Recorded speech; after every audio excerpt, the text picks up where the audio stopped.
نحمد و نصلی علی رسولہ الکریم اما بعد فاعوذ باللہ من الشیطان الرجیم۔ ڈیئر اسٹوڈنٹ، السلام علیکم ورحمۃ اللہ وبرکاتہ۔ الحمدللہ ہم نے سورہ احزاب سٹارٹ کی ہوئی ہے۔ پہلے 3 لیکچر ہو گئے تھے، آج ہمارا چوتھا لیکچر ہے۔ تو چوتھے لیکچر کے اندر ہم نے ترجمے سے شروع کرنا ہے، اور میں نے آپ کو بتایا تھا کہ ساتھ ساتھ ہم احادیث میں سے ایک حدیث بھی پڑھتے رہیں گے۔ ایک دن ہم حدیث پڑھیں گے، دوسرے دن نہیں پڑھیں گے۔ تو آج ہم یہ ترجمہ بھی پڑھیں گے، وَلَوْ دُخِلَتْ عَلَيْهِمْ مِنْ أَقْطَارِهَا سے یہاں تک، اور آگے ایک حدیث بھی ساتھ پڑھیں گے۔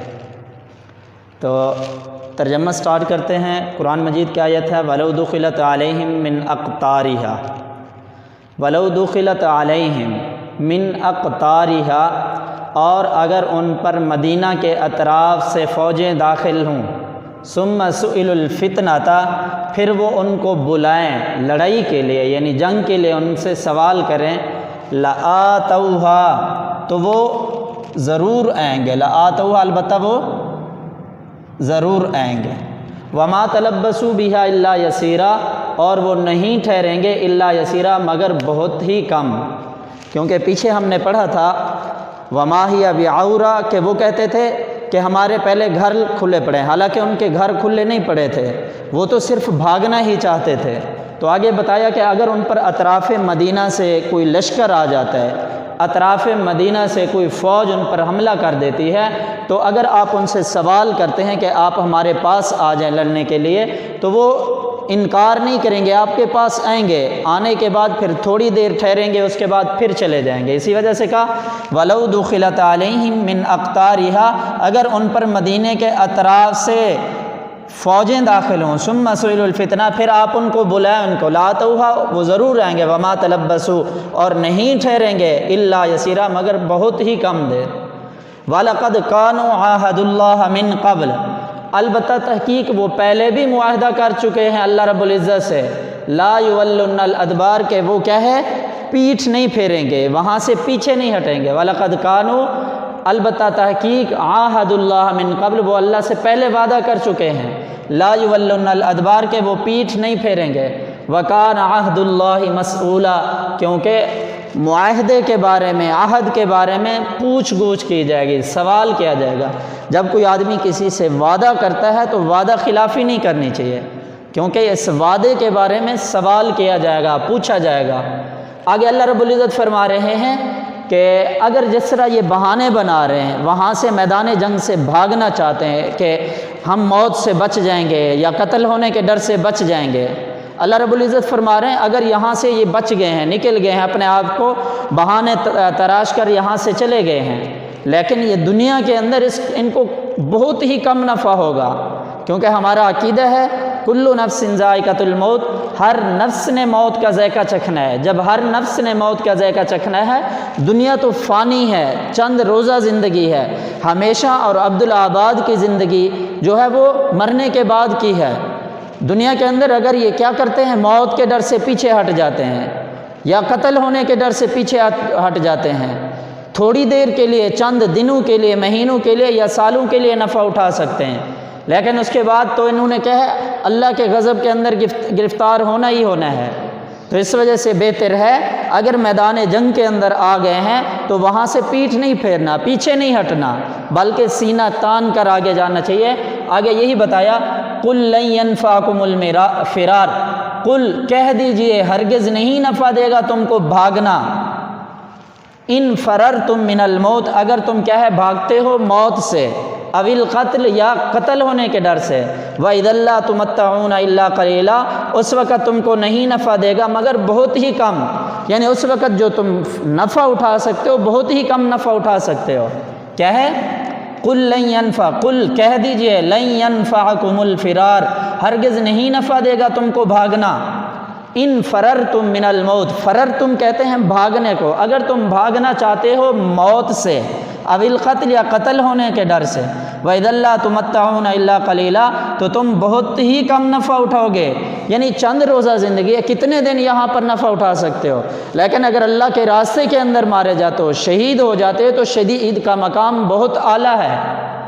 آگے اللہ نے فرمایا قل من ذا الذی یعصمکم من اللہ ان اراد بکم سوءا، اللہ رب العزت فرما رہے ہیں قل کہہ دیجئے من ذا الذی یعصمکم، کون بچائے گا تم کو، یعصمکم مانا بچانا، کون بچائے گا تم کو، قل من ذا الذی کون بچائے، کہہ دیجئے کون بچائے گا تم کو اللہ تعالیٰ سے، ان اراد بکم سوءا، اگر اللہ ارادہ کر لے تمہارے ساتھ تکلیف دینے کا، یعنی سوءا مانا وہ کتاب کے اندر لکھا ہے اگر اللہ ارادہ کرے تمہارے ساتھ برے کا، مطلب آپ کو کسی تکلیف کے اندر اللہ رب العزت مبتلا کر دیں تو کون اس سے بچا سکتا ہے، او اراد بکم رحمہ، یا اللہ تمہارے ساتھ رحمت کا ارادہ کرنا چاہیں، آپ پر رزق کی فراوانی کرنا چاہتا ہے تو کون اس کو ہٹا سکتا ہے۔ آگے فرمایا ولا یجدون لہم، اور نہیں پاؤ گے تم اللہ کے من دون اللہ، اللہ کے علاوہ نہ کوئی ولی یعنی دوست، ولا نصیرہ، اور نہ ہی کوئی مددگار۔ کیا ہے اس آیت کے اندر بتایا کیا ہے کہ اگر اللہ رب العزت کسی کو کسی مصیبت کے اندر، کسی پریشانی کے اندر مبتلا کرنا چاہتے ہیں، کیا اللہ کے علاوہ کوئی اور ذات ہے جو تمہاری پریشانی کو دور کر سکے؟ یا اللہ رب العزت کسی کے ساتھ رزق کی فراوانی کرتے ہیں، کسی کے ساتھ اچھائی کا ارادہ کرتے ہیں، تو کوئی شخص ایسا ہے کہ اس سے وہ رزق چھین لے یا اس کو اس راستے سے ہٹا دے؟ کوئی بھی نہیں ہے، بلکہ اللہ کے علاوہ نہ تم کسی کو دوست پاؤ گے نہ مددگار۔ دوست بھی اللہ کی ذات ہے، مدد کرنے والی بھی اللہ رب العزت کی ذات ہے۔ کیا ہے قل من ذا الذی یعصمکم من اللہ، کہہ دیجئے کون بچائے گا تم کو اللہ سے، ان اراد بکم سوءا، اگر اللہ ارادہ کرے تمہارے ساتھ تکلیف دینے کا، او اراد بکم رحمہ، یا ارادہ کرے تمہارے ساتھ رحمت کا، یعنی کون ہٹا سکتا ہے اس کو، ولا یجدون لہم من دون اللہ، اور نہیں پاؤ گے اللہ کے علاوہ ولیًا، نہ کوئی دوست، ولا نصیرہ، اور نہ ہی مددگار۔ آگے ہے قد یعلم اللہ المعوقین، تحقیق اللہ رب العزت جانتے ہیں جو کیا ہے رکاوٹ ڈالنے والے ہیں تم میں سے، والقائلین لاخوانہم، اور کہنے والے ہیں اپنے بھائیوں کو ہلم الینا، تم بھی ہماری طرف تشریف لے آؤ، ولا یأتون البأس الا قلیلا، اور نہیں ٹھہرتے وہ مگر بہت ہی کم دیر۔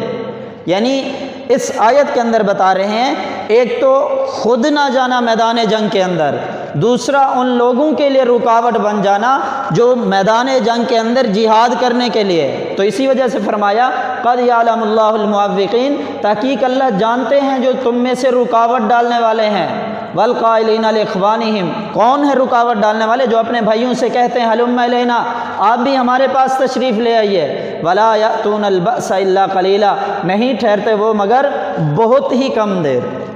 ترجمہ دوبارہ دیکھیں، ولو دخلت علیہم من اقطارها، اور اگر ان پر مدینہ کے اطراف سے فوجیں آ داخل ہوں، ثم سئلوا الفتنۃ، پھر ان کو تم جنگ کے لیے بلاؤ، لآتوها، تو وہ ضرور آئیں گے، وما تلبسوا بها الا یسیرا، اور وہ نہیں ٹھہریں گے اس میں مگر بہت ہی کم دیر۔ وَلَقَدْ كَانُوا عَاهَدُوا اللَّهَ مِن قَبْلُ، البتہ تحقیق وہ پہلے بھی اللہ سے عہد کر چکے ہیں، معاہدہ کر چکے ہیں، لا يُوَلُّنَّ الْأَدْبَارَ، کے پیٹھ نہیں پھیریں گے، وَكَانَ عَهْدُ اللَّهِ مَسْئُولًا، کیونکہ عہد کے بارے میں جو وعدہ کیا جاتا ہے اس کے بارے میں پوچھ گچھ ہوگی، پوچھا جائے گا، سوال کیا جائے گا۔ آگے قُل لَن يَنفَعَكُمُ الْفِرَارُ، قُل کہہ دیجئے لَن يَنفَعَكُمُ الْفِرَارُ، ہرگز نہیں نفع دے گا تم کو بھاگنا، ان فررتم من الموت، اگر تم موت کے ڈر سے بھاگنا چاہتے ہو، ابل قتل، یا قتل ہونے کے ڈر سے، وَإِذًا لَّا تُمَتَّعُونَ إِلَّا قَلِيلًا، تو تم اس وقت بہت ہی کم نفع اٹھاؤ گے، تو تم اس وقت بہت ہی کم، تمتعون کا مطلب ہے نفع اٹھانا، تو تم اس وقت بہت ہی کم نفع اٹھاؤ گے۔ قل من ذا الذی یعصمکم، کہہ دیجئے کون بچائے گا تم کو اللہ سے، ان اراد بکم سوءا، اگر اللہ تمہارے ساتھ تکلیف دینے کا ارادہ کر لے، او اراد بکم رحمہ، یا کون ہٹا سکتا ہے تم کو اگر اللہ تم سے رحمت کا ارادہ کرے، ولا یجدون لہم من دون اللہ ولیا، اور اللہ کے علاوہ کسی کو نہ دوست پاؤ گے، ولا نصیرہ، اور نہ ہی مددگار۔ ولیین کا مطلب ہے دوست، نصیرن کا معنی مددگار، ولا یجدون لہم، نہیں پاؤ گے، من دون اللہ، اللہ کے علاوہ، یعنی اللہ کے علاوہ کسی کو نہ دوست پاؤ گے، ولا نصیرہ، اور نہ ہی مددگار پاؤ گے۔ آگے فرمایا قد یعلم اللہ المعوقین، تحقیق اللہ جانتے ہیں جو تم میں سے رکاوٹ ڈالیں۔ المعوقین رکاوٹ ڈالنے والے کو کہتے ہیں، ایک تو خود نہ جانا میدان جنگ کے اندر، دوسرا ان لوگوں کے لیے بھی رکاوٹ بننا جو میدان جنگ کے اندر شریک ہو رہے تھے۔ کیا تحقیق اللہ جانتے ہیں جو تم میں سے رکاوٹ ڈالنے والے ہیں۔ والقائلین لاخوانہم، اور اپنے بھائیوں سے کہنے والے ہیں ہلم الینا، آپ بھی ہمارے پاس تشریف لے آئیے، جس طرح ہم شریک نہیں رہے تم بھی ہمارے پاس آ جائیے۔ ولا یأتون البأس الا قلیلا، وہ نہیں آتے اس جنگ میں مگر بہت ہی کم۔ تو یہ مکمل ترجمہ آپ نے دیکھ لینا ہے۔ یہ دوسرا جو رکوع تھا اس میں سے دوسرا سبق ہم نے پڑھا، اس کے ساتھ ہم نے کتنی یہ آیات پڑھی ہیں۔ آگے حدیث اس کے ساتھ شامل کرتے ہیں۔ پہلی حدیث ہم نے پڑھ لی تھی، آج حدیث نمبر 2 ہے۔ حدیث ہے اذا قلت لصاحبك یوم الجمعۃ انصت والامام یخطب فقد لغوت۔ اذا قلت لصاحبك، جب تو نے کہا اپنے بھائی کے لیے، یوم الجمعۃ جمعہ کے دن، جب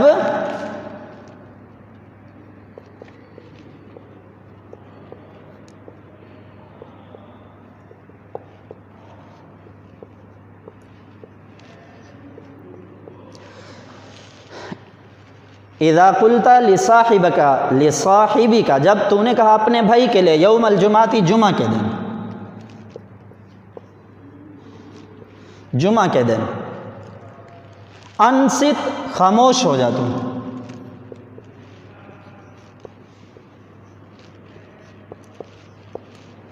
والامام یخطب، اور امام خطبہ دے رہا تھا۔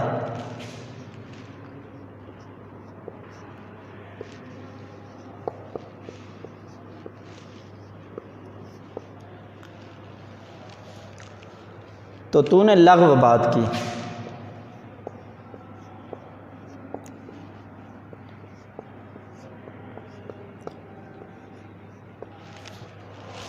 حدیث ہے کہ اذا قلت لصاحبک، جب تو نے کہا اپنے بھائی کے لیے، یوم الجمعۃ جمعہ کے دن، انصت خاموش ہو جا تو، والامام یخطب، اور امام خطبہ دے رہا تھا، فقد لغوت، پس تحقیق تو نے لغو بات کی۔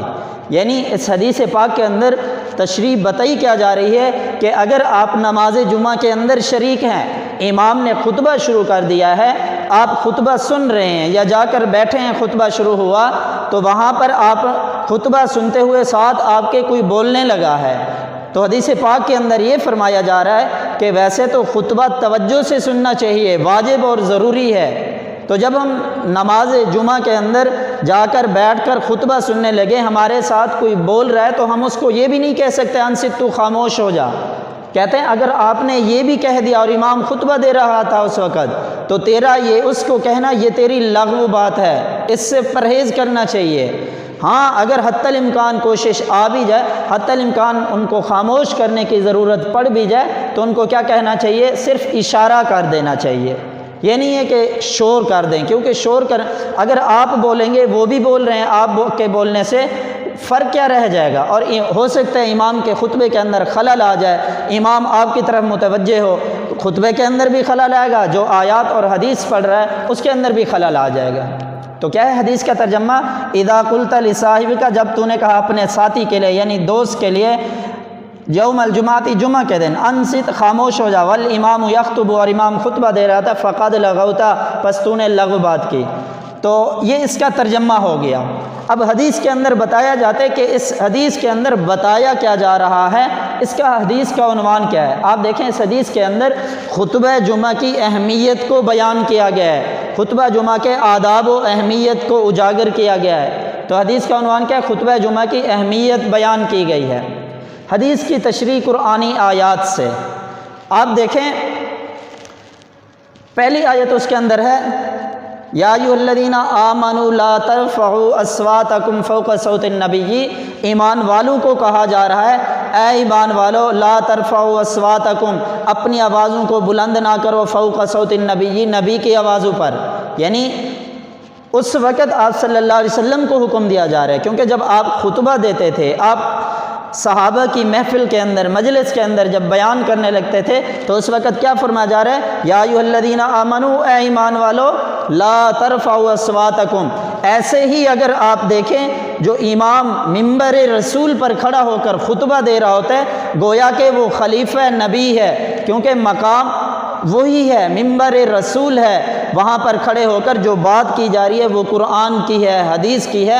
اسی وجہ سے اس خطبہ کو بھی غور سے سننا چاہیے۔ یا ایھا الذین آمنوا لا ترفعوا، اے ایمان والو اپنی آوازوں کو بلند نہ کرو، لا ترفعوا اصواتکم فوق صوت النبی، کس کی آوازوں پر؟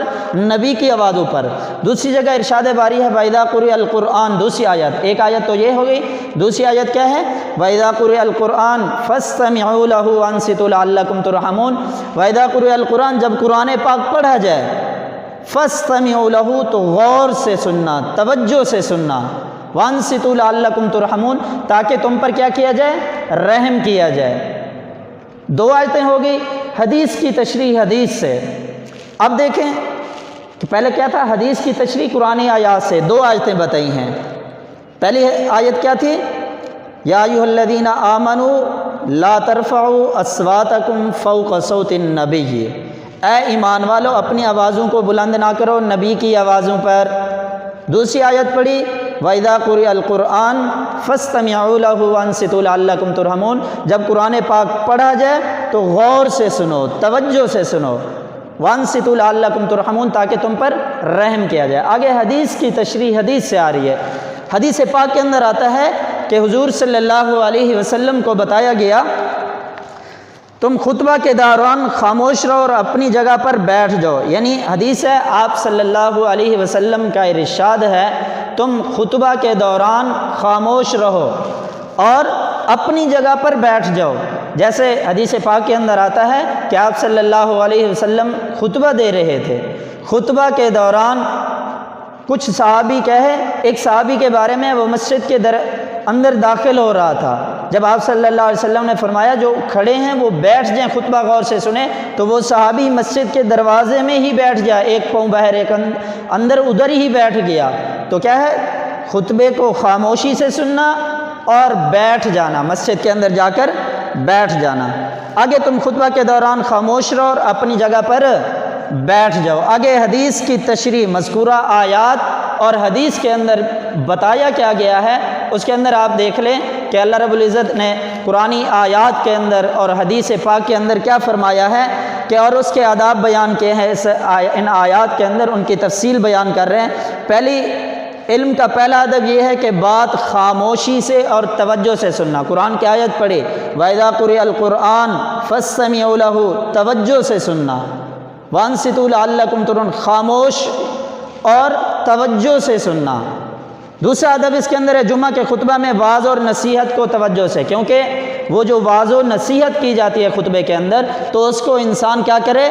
توجہ سے سنے۔ تیسری، خاموشی سے خطبہ سننے سے بات آسانی سے بھی اس کو کیا ہے؟ سمجھ آ جاتی ہے۔ آگے چوتھی چیز، خطبہ اسلامی تعلیمات کی رہنمائی کرتا ہے، کیونکہ امام جو خطبہ دے رہا ہوتا ہے اس کے اندر اسلامی تعلیمات کی ہمیں کیا ملتی ہے؟ رہنمائی ملتی ہے۔ آگے خطبہ کے دوران اگر کوئی شخص بول رہا ہو تو اسے اشارے سے منع کرنا چاہیے، آواز سے اسے منع نہیں کرنا چاہیے۔ خطبہ کے دوران اگر کوئی آدمی بول رہا ہے تو اس کے اندر انسان کو کیا کرنا چاہیے؟ اشارہ کر دینا چاہیے، کسی کو آواز دے کر اوے فلاں تو خاموش ہو جا، اس طرح نہیں کرنا چاہیے، بلکہ آرام سے اس کو کیا کرنا ہے؟ اشارے سے اس کو منع کر دینا۔ آگے نقصانات کیا ہیں، یعنی خطبے کے اندر بولنے کی وجہ سے کتنے نقصانات آتے ہیں۔ نمبر ایک، اس کے اندر بتایا گیا ہے کہ دوسرے لوگوں کے خطبہ سننے میں خلل آتا ہے، یا ایک تو امام کو خود اس کے اندر خلل آتا ہے کہ آیات اور کیا ہے احادیث بول سکتی ہیں۔ دوسرا اس کے اندر کیا ہے کہ اگر امام خطبہ دے رہا ہے تو اس خطبے کے اندر دوسرے لوگ جو خطبہ سن رہے ہیں ان کے خطبے کے اندر بھی کیا ہے؟ خلل آتا ہے۔ تیسرے اس کے اندر ہے خطبہ اور مسجد کی بے ادبی بھی ہے، یعنی مسجد کے اندر جب آپ شور کرو گے تو خطبہ کی بھی بے ادبی ہے اور مسجد کی بھی بے ادبی ہے اس کے اندر۔ آگے ہے چوتھی بات اس کے اندر، جب امام خطبہ دے رہا ہے تو اس وقت آ کر آپ کوئی سنت وغیرہ یا نوافل وغیرہ نہیں پڑھنی چاہیے، بلکہ آ کے خاموشی سے خطبہ سننے، یہ خطبہ کے آداب میں سے۔ یہ آیتوں کا ترجمہ اور یہ حدیث جو میں نے پڑھی ہے اس کو مکمل عنوان قرآنی آیات اور حدیث یہ مکمل دیکھ لینی ہے۔ اللہ تعالیٰ عمل کرنے کی توفیق عطا فرمائے۔ السلام علیکم۔